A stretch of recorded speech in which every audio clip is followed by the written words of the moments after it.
She gave him her kidney, and his mother called her a thief. It was 2 in the morning when they carried him through those emergency doors, 4 men in dark suits, moving fast, carrying the heir to one of the most powerful and feared criminal empires in all of Seoul. Jang Min-jun, a man whose name alone could open doors and end careers. A man with a dragon tattooed up his neck and a watch on his wrist worth more than most people earn in a decade. A man who had never once in his life needed to ask anyone for anything. That night, he needed everything. His kidneys had failed. The donor registry was empty, and the doctors were running out of time and running out of options. But there was one person in that building who could save him.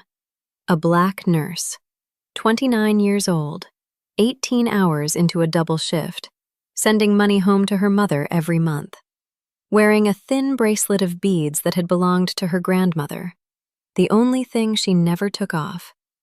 She tested her own compatibility, 97.3%. And without hesitation, without conditions, without even putting her name on the paperwork, she gave him one of her own kidneys. She saved his life. And 3 weeks later, his mother stood close enough to whisper and told her that people like her should not even be in the same room as their belongings. What happened next changed everything. Before starting the story, comment down below where you are watching from and what time it is there. If stories of karma, love, and hidden truths move you, leave a like, be sure to subscribe to the channel, and click Join to become a member and help our channel. There are nights in a hospital that feel different from all the others. Not louder, not necessarily more chaotic, just heavier, as if the building itself knows that what is about to happen inside its walls will not be easily forgotten. This was one of those nights. It was 2:17 in the morning when the emergency doors swung open with a force that sent the sound echoing down 3 corridors. The fluorescent lights above flickered for just a moment, barely a second, as if even they were startled. And then 4 men walked in carrying a 5th, and everyone in that hallway understood immediately that whatever was happening, it was serious. She was at the nurse's station when she heard it. She had been awake for 18 hours already, her 2nd consecutive shift, her back aching in that particular way that only comes from hours of standing on concrete floors, her eyes carrying the specific exhaustion of someone who has been present for too many emergencies to pretend anymore that any of this is easy. But when she heard those doors, she looked up, and she assessed, and she moved. That was who she was. She had always been that, the one who moved when others froze.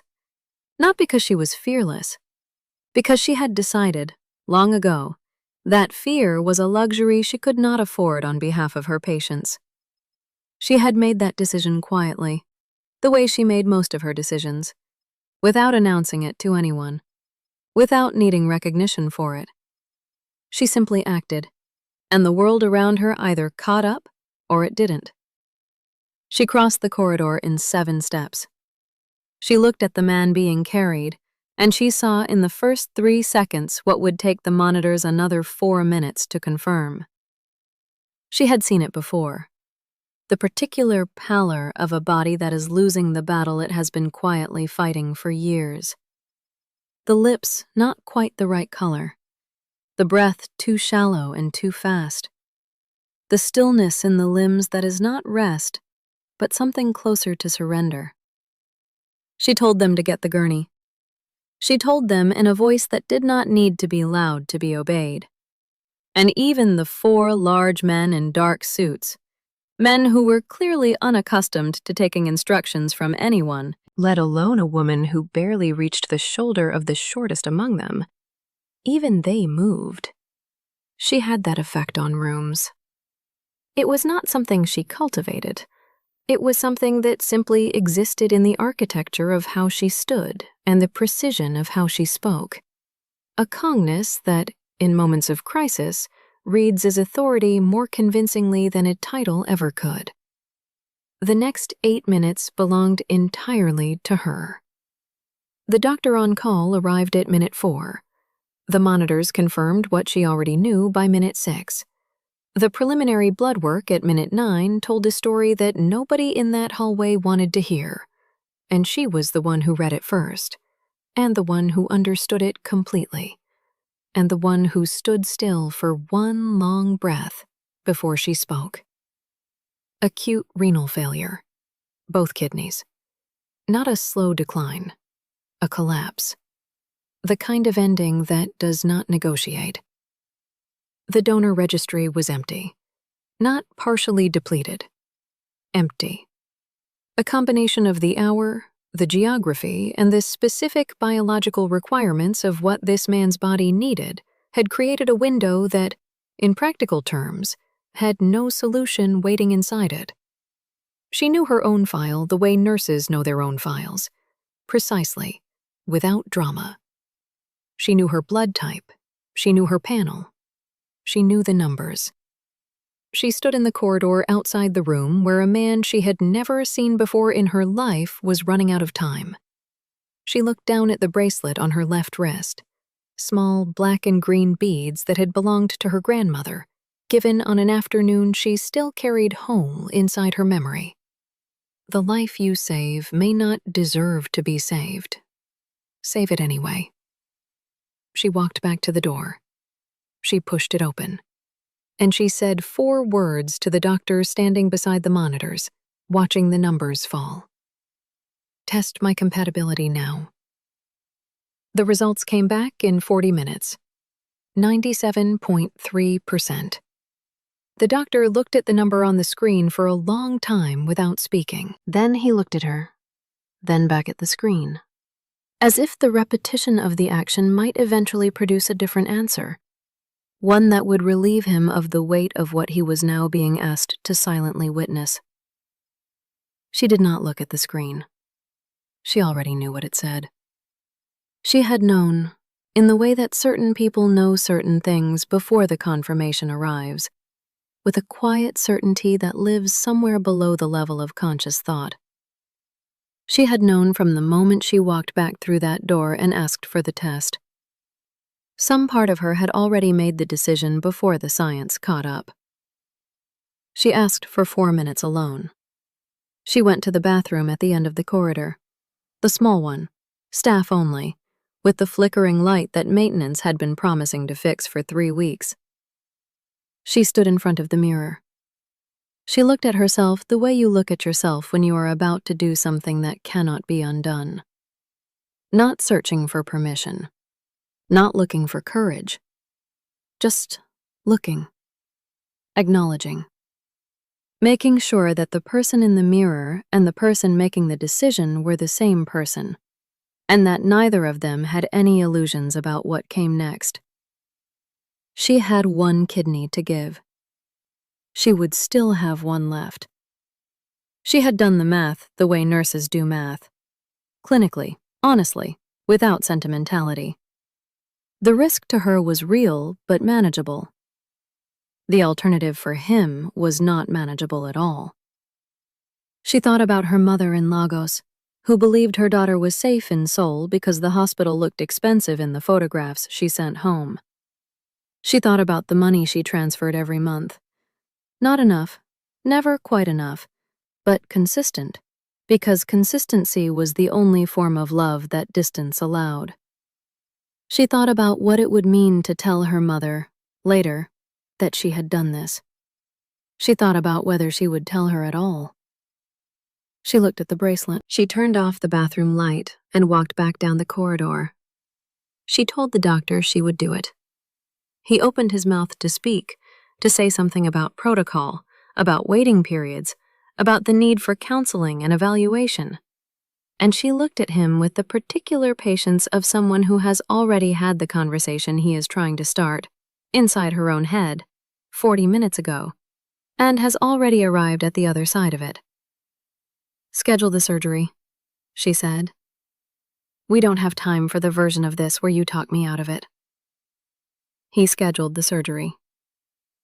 6 hours and 42 minutes later, Chang Min-chun was wheeled out of the operating theater with a functioning kidney and a blood pressure that had climbed back from the edge and was now sitting in a range that the monitors reported without alarm. She was moved to recovery 17 minutes after him. She had asked, before the anesthesia, in the last window of clarity before it took her under, that her name not appear in any external documentation. No press release, no donor registry notation accessible outside the medical record. Nothing that could be found by someone who was not specifically looking inside a sealed file. The attending nurse who took the request wrote it down without comment. Then she looked up, just briefly, and said nothing. But the look was the kind that carries a full sentence inside it. Something close to, "I have worked in this building for 11 years, and I have never seen anything like you." She did not respond to the look. She was already closing her eyes. What she did not know, could not have known, lying there in the recovery room with monitors tracing the quiet rhythm of what remained, was that 40 minutes earlier, a black car with tinted windows had pulled into the hospital's private entrance on the south side of the building. And from it had stepped a woman in an emerald green silk dress, a pearl necklace catching the fluorescent light of the corridor, a gold clutch gripped in both hands with a pressure that left marks on her fingers. Jang Sun-hee had arrived, and she had brought with her everything she believed about the world, about who mattered, about who served, about the distance that should always exist between people like her family and people like the woman now sleeping 2 floors below with 1 less organ than she had started the night with. She did not know any of that yet. She only knew that her son was alive, and that someone, somewhere in this building, was responsible for the fact that he still was. She just had not yet been told who. 3 weeks passed the way recovery weeks pass, slowly at first, then all at once. Min-jun improved by degrees that his doctors described as remarkable and his mother described as expected. Sun-hee had never been comfortable with the language of miracles because miracles implied that the outcome had been uncertain, and she had decided, in the parking structure before she even entered the building that first night, that her son was going to live. She had simply decided it. The way she decided most things, completely, without consulting anyone, and with the quiet ferocity of a woman who had spent 40 years ensuring that the world bent in the direction she pointed. She took over the 12th floor the way water takes over a low room. Gradually, and then entirely. She reorganized the nursing rotation without being asked. She questioned prescriptions in a tone that was technically polite and functionally threatening. She sent away flower arrangements from families she considered beneath acknowledgement, replacing them with orchids she had delivered from a florist in Gangnam who had been serving the Jung household for 2 decades. She treated the hospital staff with the specific brand of courtesy that powerful people deploy when they want to make clear that courtesy is a choice they are making, not an obligation they feel. The staff endured it. They had been trained to endure it. Institutions that serve the wealthy develop a particular muscular tolerance for this kind of behavior. They absorb it. They adapt around it. They do not name it aloud. She returned to work before she should have. She knew this. Her body told her plainly every morning when she put on the abdominal brace beneath her uniform and stood up from the bed with the careful deliberateness of someone navigating around a pain they have agreed to coexist with. She told no one. She signed in for her shift, took her pranchetta, and walked the corridors with the same straight spine she had always carried, because she had decided that the spine was non-negotiable, regardless of what was happening beneath it. She checked his room as part of her rotation. It was routine. He was one of 7 patients in her section, and she treated him the way she treated all of them, with precision, with attention, with the professional warmth that is different from personal warmth in ways that most patients never notice, but she was always carefully aware of. He watched her from the bed with those dark eyes that processed everything and revealed very little. She did not linger. She made her notations, checked the soro, confirmed the readings, and moved toward the door. She almost made it. The voice that stopped her was low and even and carried no particular volume, and yet it filled the room the way cold fills a room, not by announcing itself, but simply by being present until you cannot pretend it isn't. "Where is my son's watch?" She turned. Soon he was in the corner chair, a folder of documents open across her lap, her eyes lifted and fixed with the particular stillness of someone who has already decided on the answer and is now simply waiting to see how the accused will perform their denial. She responded calmly. She had not touched the watch. She was not responsible for the watch. Other members of the team had been in the room. There were reasonable explanations. Sun-hee stood. She crossed the room slowly, each step deliberate on the hard heel of her scarpin, each step closing the distance in a way that was not physically threatening, but was designed to feel like something adjacent to it. She stopped close enough that her voice, when it came, was meant only for the two of them. "That watch is worth more than you will earn in 10 years, she said. "People like you should not even be in the same room as something like that." The sentence landed. Not loudly. Loudly would have been easier. Loudly could be argued with, reported, addressed through channels. This was quiet. This was the kind of quiet that is designed to make the person it is directed at feel that fighting back would be the embarrassing choice, that the correct response is to absorb it and continue. She looked at Sun-hee for a long moment. The bracelet on her wrist was still.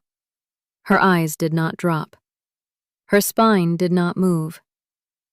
"I will get my supervisor," she said. And she walked out of the room with the same posture she had walked in with, because she had decided, a long time ago, that there were people in this world who were waiting for her to shrink, and she had made a permanent decision about that, too. But Sun-hee did not stop at the room. She went to the coordination office. She said the name Zhang with the practiced ease of someone who has spent a lifetime watching that name open doors and close careers. She requested the immediate removal of the nurse from the floor. She described what she believed had happened with the flat certainty of a woman who had never seriously entertained the possibility that her perception of events might be the thing that was wrong. The watch was found 2 hours later, behind the nightstand, where it had fallen during the night when Min-jun shifted position. No one called her. She was at home, lying on her side in the position that hurt least, when Min-jun's phone found her number through channels she did not want to think too carefully about. And when she heard his voice for the first time outside of clinical context, rough from weeks of intubation, quiet with the specific gravity of someone who has recently had reason to reconsider everything, she understood that whatever came next was going to require the same thing every hardest moment of her life had required. Her spine, straight, non-negotiable. The morning arrived the way mornings arrive after sleepless nights, not gently, but insistently, pushing gray light through curtains that were never quite thick enough, filling the room with the particular silence that follows a phone call that changed the coordinates of everything. She dressed carefully, uniform pressed, hair pulled back, brincos de argola dorada, the small gold hoops that were her one daily concession to the version of herself that existed outside of work. The abdominal brace fastened beneath the blue fabric, hidden, as everything that cost her the most was always hidden.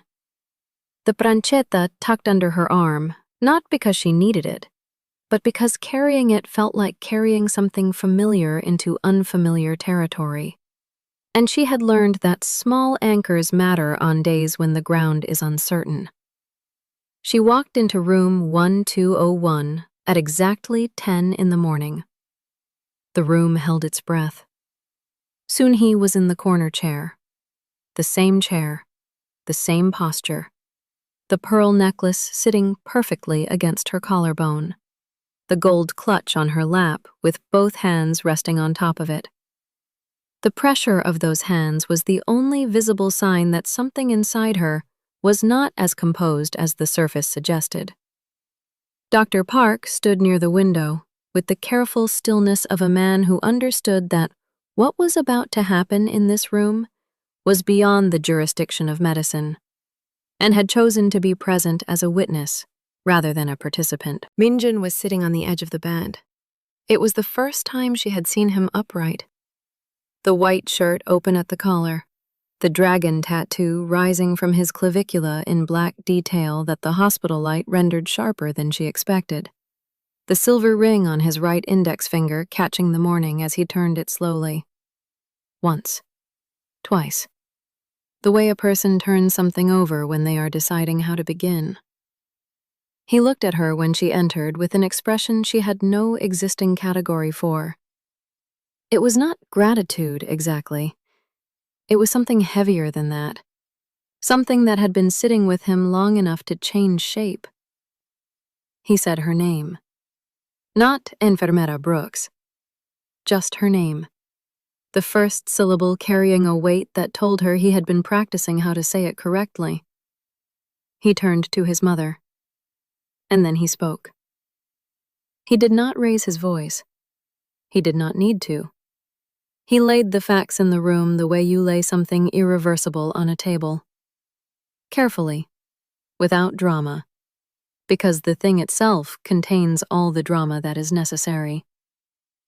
He told her about the night, about the registry, about the compatibility, about the surgery that had lasted 6 hours and 42 minutes while Soon-hee had been 2 floors above, reorganizing orchids and rotating nursing staff, unaware that the answer to the question of why her son was still alive was sleeping in a recovery room below her, with 1 less organ than she had started the night with.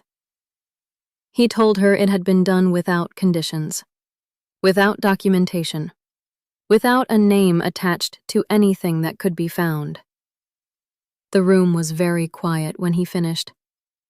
Soon-hee had not moved, not the hands on the clutch, not the shoulders beneath the black coat, not the expression on the face that had spent 61 years perfecting the art of revealing nothing. But something was happening behind the eyes, something that moved slowly, the way large and heavy things move when they finally begin to shift, the architecture of a certainty collapsing inward. The specific vertigo of a person who has just understood that the story they were living inside was not the story that was actually happening. She looked at her, and she looked back, without anger, without the satisfaction of being vindicated, without any of the emotions that the moment might have licensed her to feel. Just that stillness, that unbearable, graceful stillness that had been the most destabilizing thing in every room she had ever entered. Soon he stood. She crossed the room, and she bowed. Not the small inclination of a head that powerful people deploy when they want to approximate humility without actually practicing it. A real bow. Deep. Sustained. The kind that, in the language she had grown up inside, is reserved for debts that have no currency. The kind that costs something to give. When she straightened, her eyes were dry. She was not a woman who cried, but the eyes were different than they had been when she walked in. Something had gone out of them that had been there for 61 years, some hard and organizing light that had always told her, quietly and constantly, exactly where she stood in relation to everyone else in every room she entered. It was gone now.